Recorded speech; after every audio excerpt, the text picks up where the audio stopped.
Hello everyone, my name is Julio Perez and I'm a solutions engineer here at Arista Networks. Thank you for joining us in another video. Up to this point, we've shown you examples of building configuration artifacts and deploying those configurations leveraging AVD. But configuration is only one part of the puzzle. We must also test our networks. Testing is crucial in validating that our network is operating as expected, and depending on your environment, it'll be mandatory after introducing a change in the network or on a continuous basis. Today, we'll look at a network testing tool developed by Arista Networks, ANTA, or Arista Network Test Automation. So what is it? In short, it's a Python testing framework that automates tests for Arista devices. The topology for this example isn't much different than others we've covered in previous videos. We have 2 spines and 6 leaf nodes. These devices have already been provisioned with AVD using an EVPN VXLAN design. Here on the left portion of the screen, I'm on the official ANTA documentation hosted on anta.arista.com, and like most tools, we need to install it. At its core, like I mentioned before, ANTA is a Python package, so naturally we can install ANTA with pip. If I look here on the docs, if I scroll down a little bit, there's some installation instructions. So install the ANTA library. Now in this case, we get the nice little hint there that says the library will not install the necessary dependencies for the CLI. And we'll go over the CLI here in a moment, but just to note that we do also want to leverage the CLI. So in this case, we can run pip install and then in double quotes, ANTA CLI. So I'll install all the required packages. And in my case, I've already run this before, so it's already been installed.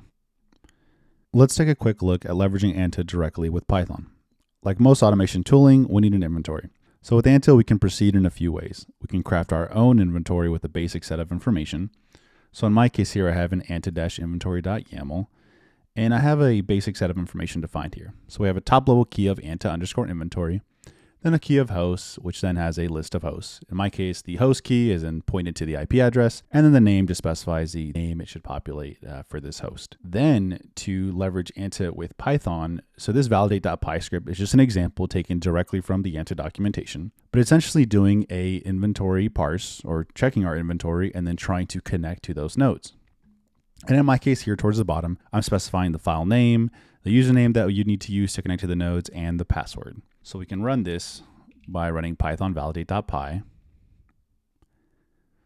And in this case, this isn't sped up. So ANTA is essentially connecting to the device, then disconnecting, but it's fairly quick.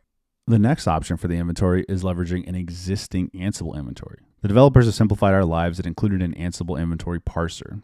We haven't mentioned it yet, but we can also leverage ANTA with its CLI. Here's a look at our current Ansible inventory file.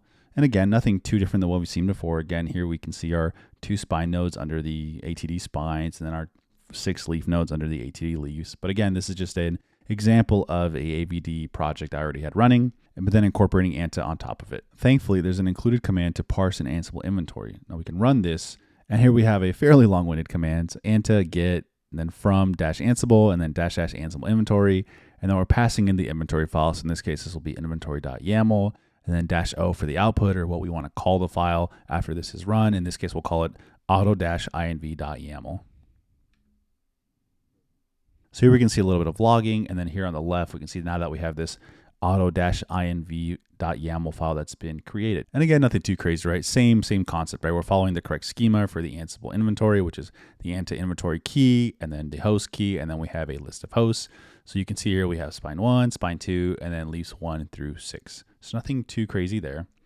And then if I go back to my validate.py file, I'll actually update the file name entry to be the auto-inv.yaml. Okay, I'll go ahead and save that, and then I'll rerun our Python validate command. And in this case, once again, very quick. We've checked that all of our devices are reachable and they're online. And as you can see, ANTA is very, very quick. So that wasn't sped up or anything. That was real time. Let's go ahead and run that again. So Python validate.py. And once again, we're going to check into all 6 nodes all 8 nodes, and we can see that they're all online. That was neat, but connecting to devices isn't that exciting. We're here to test our network devices. To define tests within ANTA, we need to define what the developers call a test catalog. The test catalogs are really just mappings to Python functions in a YAML format. So let's take a look at a quick example and more ANTA CLI workflows. So in this case, I have a file called catalog.yaml. This test is pretty easy to read and directly from the ANTA documentation. We can see that we're running a software test and verifying the EOS version. We can provide a list of EOS versions to check if our devices are at least running versions that we've approved for our environment. I'll run this test using the ANTA CLI. So when running the ANTA CLI, we must define a series of parameters. Now these can be username and password, as you saw earlier in the script, or the location of the catalog and inventory files, but entering these every time we run the ANTA CLI command can get cumbersome. In my case, I'll set a few environment variables supported by ANTA with the relevant information. So I can see these by running cat.envrc, and these are some of the supported environment variables that we can set for ANTA that then could be leveraged when running the CLI. So in this case, I have all in uppercase ANTA underscore username, ANTA underscore password, ANTA underscore inventory, which is pointing to our auto-inv.yaml file, and then ANTA underscore catalog, which is our catalog.yaml file. For the following examples, we'll be running the ANTA NRFU command, or network ready for use. And again, just to be clear, this command can be fairly long-winded, but the fact that we've set those environment variables, we can keep our command fairly concise and fairly short. So let's go ahead and start by running ANTA NRFU. Okay, pretty cool. And we can see the default output is actually a table. So if we scroll all the way back up, we see some useful logging from ANTA, the number of commands it's running, and against what devices. And then we get the output of, okay, for what device, what test name did you run? Was it a success or a failure? And a little description, right? So we're verifying the EOS version of the device. And again, everything is running 4.32.1f. So everything in our environment passed. But this is interesting. So we have this default table view, but something we can also do is, let's say, maybe we're not fans of the table view, or maybe we just want a different view. There's also an included JSON view that we can specify. So for example, if I run ANTA NRFU JSON, we can now see that output in JSON format. Okay, not too bad, but maybe we want a markdown report. So in this case, we can run ANTA NRFU md-report and then --md-output and then the name of the file. So I'll go ahead and run this. And again, we're running the same test. We're connecting to the devices, getting a response, and then creating this markdown file. So here on the left now, I can see that I have this validation.md file. And I'll go ahead and just preview this in VS Code. And I can see just a quick summary of what happened, what tests were run, did they pass, did they fail. And again, here it's the same as we saw in the terminal view, that these are all just going to be passes. Okay, but maybe we don't need fancy JSON or Markdown. Maybe we just want simple text output. Well, we can run ANTA NRFU text, which essentially give us a simplified text view of our test cases. Okay, this is all well and good, but what if the test case fails? Let's update our test case to force a failure. So in this case, I'll clean up some of these files and I'll go into my catalog.yaml file. In this case, I'll just update this to 4.31.1f, and I'll actually include another version. So in this case, I'll just type something like 4.29.1f. So again, getting the mindset of that we can have more than one parameter for versions. We could have actually two versions set. So for example, maybe we have a set of versions that have been approved for our environment. Maybe we want to test against a list of versions. So again, let's just run back to our default output. So ANTA NRFU. And again, in this case, now we see the failures. So here, let's say for spine 1, again, same test, but now it's a failure. And we get a nice message. Device is running version 4.32.1f, and it's not in the expected versions of, and then we can see there's a list of 4.31.1f or 4.29.1f. So again, just an example to show you, well, what would this look like in a failure case, in a failure scenario? One thing to note though, even if you see a failure on one device, it'll still check all of the test cases for all of the nodes in our inventory. So for now, just go ahead and switch that back to 4.32.1f. So one question that might come up is, okay, that was an interesting test and it performed really well, but how would I find the available tests, or how would I know where to look? So thankfully here on the anta.arista.com documentation, or the official documentation of ANTA, I can click on the menu button here and I can scroll down to test documentation, and I can see all the documentation for all of the pre-built tests that are included out of the box with ANTA. So in this case, I can see something like routing, and then I'll go to BGP, and we can see essentially the example that we can leverage either directly from the documentation into our test catalog, or modify it a bit to obviously fit our needs and our peers, for example, in this test case. Now, we won't go over every test case available with ANTA because that would just take way too much time. But again, please look at the documentation on anta.arista.com for a complete list. Now let's walk through a slightly more complex test. At this point, I updated the catalog.yaml file and I included a new test. In this case, I'm running a routing test, and it's under BGP. And I'm going to run the verify BGP peer count test. In this case, I'm just checking for the IPv4 address family, and I'm just going to check that we have 2 peers established. So if I run ANTA NRFU, now something interesting happens here. All of our leaf nodes, so again, we have the output of the verify EOS version, and we can see that passed. We've switched it back to what it was before. And then we have, for example, for leaf 6, we have verified BGP peer count, and it was a success. But if we scroll up, we can see for our spines, again, the version test passes, but the verified BGP peer count doesn't. And again, we get a nice message. So here we're saying there's a failure, the IPv4 address family. We expected 2 peers, but actually there was 6. Now, the test that we wrote doesn't really make sense. We're checking that each node has 2 neighbors in the IPv4 address family, when the leaf nodes will in fact have 2, but the spine nodes will have 6. This is where tags become a very powerful filter mechanism. We can actually update our inventory to have the relevant tags for each node. So for example, the leaf nodes can have the tag of leaf, and the spine nodes can have a tag of spine.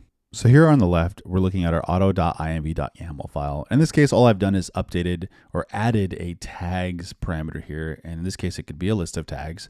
But in this case, we just have one item in this list. And again, for all the spine nodes, we have spine. And for all the leaf nodes, we just specify leaf. And here we can see a minor update on our catalog.yaml file. So in this case, again, we kept the original test, but in this case, now we're saying, okay, I want to filter on the following tags of leaf. So this case, or excuse me, this test case will run against our leaf nodes. And then in the bottom here, we have a filter of tag spine. And in this case, the number of peers that we expect is 6. So again, just a way to control the logic of our testing. So again, we can run the test by specifying ANTA or NRFU.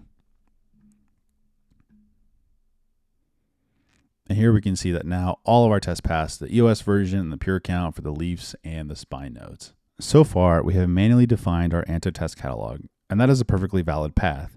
But one more efficient option is to automatically build the test catalog for you with AVD. Now, the AVD team took notice of ANTA's speed and effectiveness, so much so that the newer versions of AVD default to leveraging ANTA as the testing framework. In AVD, we define the high-level view of our fabric, so the design type, the number of spines, the number of leaves, the underlay and overlay protocols, and any network services.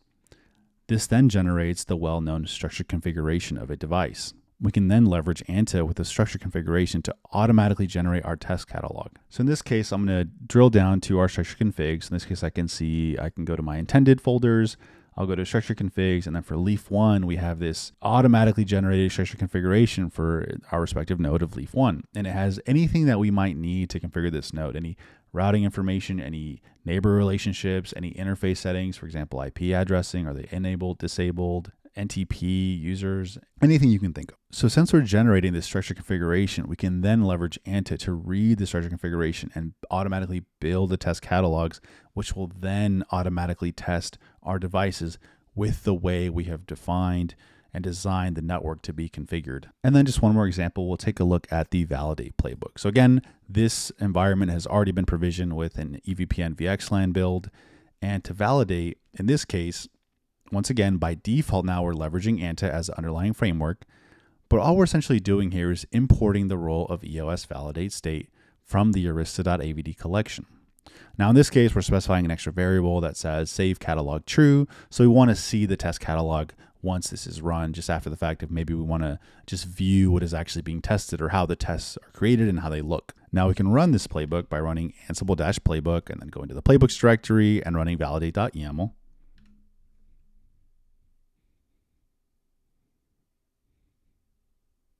Few things happened here. So in this case, I can look at my intended folder and I can see now that we have a test catalog folder, and I'll just open this up just a little bit and I can see the leaf1 catalog.yaml file. Now in this case, you can see that before we were verifying the EOS version and a simple number of BGP peers that we had established. But in this case, you can see that now we're automatically generating LLDP tests, reachability tests for different IP addresses. Let's keep going down here. We can verify that the interfaces are actually up. And if we keep on scrolling, we can see that all of these test cases were automatically generated for us in the way that we have defined our network. And this is the same for leaf 2, leaf 3, leaf 4, all the way, all the spines. So incredibly powerful feature. Now, something else that happened, and I'll just close a few of these, is we got a report. So in this case, I can go to reports and then view the ATD fabric state .md file, which was created for us when we ran the validate state role. And I'll go ahead and preview this and I'll move it over and I'll make it just a little bit bigger. We can see that AVD, when combined with ANTA, has automatically generated over 300 tests for our 8-node topology. In this run, we can see if we scroll down just a little bit, we can see that our verification for NTP has failed, so NTP is not in sync. So in this topology, we don't have NTP set for our nodes, and the proper fix would be to configure a proper NTP server. But for this case, we're going to look at one final option. You may have seen the preview in the validate.yaml playbook. So if I close a few of these, let me open that one back up. So look at validate.yaml. We have this skip tests variable that we can pass along to our role. So in this case, we're passing along skip tests and then a category of AVD test NTP. And again, it's all documented. In this case, this being the AVD role, this is documented on avd.arista.com. And then the test that we want to skip is the verify NTP test. And I'm gonna go ahead and preview this, and I'll move it over just a little bit here so we can get a little bit of a better view. Now we can see that all tests have passed. Any relevant tests that we don't need for our environment have been skipped. I hope you enjoyed this quick look at leveraging the ANTA testing framework. If you'd like to learn more, I highly encourage you to look up the documentation on anta.arista.com. Thank you and all the best.